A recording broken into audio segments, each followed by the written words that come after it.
महिला ने बीमार होने का बहाना बनाने के लिए कॉफी बीन्स को अपने शरीर पर चिपका लिया, लेकिन जब डॉक्टर ने देखा तो उसने न सिर्फ भांडा नहीं फोड़ा बल्कि झूठा दावा किया कि यह बहुत खतरनाक संक्रामक बीमारी है और इसके बाद उसके पति को बाहर निकाल दिया। तभी इस समय महिला और डॉक्टर दोनों के चेहरे पर एक साथ संतोषजनक मुस्कान आ गई। असल में दोनों ने पहले से ही यह योजना बनाई थी। यह सब कुछ दोबारा मिलने के लिए किया गया था। हालांकि पति को इस सब के बारे में कुछ भी नहीं पता था। वह बाहर चिंतित होकर इंतजार कर रहा था। अगले ही पल सफाई कर्मचारी कचरा साफ करने आया। तब उसने आश्चर्य से देखा कि कचरे के डिब्बे में वास्तव में गोंद और एक पैकेट कॉफी बीन्स थे। जब पति ने यह देखा के बाद तुरंत उसे कुछ गड़बड़ का एहसास हुआ। अपनी सोच को जांचने के लिए उसके मन में एक विचार आया। इसके बाद पति बिना कुछ कहे अस्पताल के कमरे में घुस गया। फिर उसने अपनी बाहें सामने कर दी।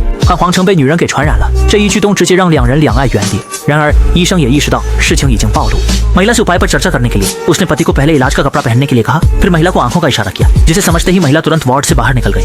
इसके बाद दोनों बाहर आए। तभी जब महिला को कोई उपाय नहीं सूझ रहा था, अगले ही पल सफाई कर्मी वहां आ गया। डॉक्टर ने उसे तुरंत वहां से हटा दिया। उन्हें नहीं पता था कि सफाई कर्मी के कारण वे पकड़े जाएंगे। जब सफाई कर्मी चला गया, डॉक्टर ने जल्दी से महिला को सांत्वना दी और कहा कि वे पति को एक शांतिदायक इंजेक्शन देंगे, फिर शरीर से कॉफी बीन्स हटा देंगे क्योंकि उनके पास पक्के सबूत नहीं है। जब पति जागेगा तो झूठे बताएंगे कि इलाज खत्म हो गया है। जब महिला सुनते ही वह खुशी से झूम उठी। इसके बाद दोनों वापस वार्ड में चले गए। उस समय महिला दिखावे के लिए यह जताने लगी कि उसे उसकी चिंता है और उसने अपने पति से कहा कि डरने की जरूरत नहीं है। इसके बाद डॉक्टर ने शांतिदायक दवा निकाल ली और इलाज शुरू करने वाले थे। अगले ही क्षण पति ने देखा कि मौका सही है। उसने ज्यादा छिपाने की कोशिश नहीं की और दोनों का भांडा फोड़ दिया। जैसा कि उम्मीद थी, डॉक्टर ने पति से सबूत लाने के लिए कहा। तभी सफाई कर्मचारी वार्ड में आया और उसने घोषणा की कि उसके पास सबूत है। असल में सफाई कर्मचारी ने मोबाइल फोन कूड़ेदान में छिपा दिया था। चुपके से दोनों की बातचीत रिकॉर्ड कर ली। हालांकि यह सब पति द्वारा ही योजना बनाई गई थी, जिससे उसका अनुमान सही साबित हुआ। इस समय दोनों ने देखा कि सब कुछ सामने आ गया है, तो वे कुछ कहने के लिए नहीं बचे। अंत में पति ने बेझिझक तलाक देने का प्रस्ताव रखा।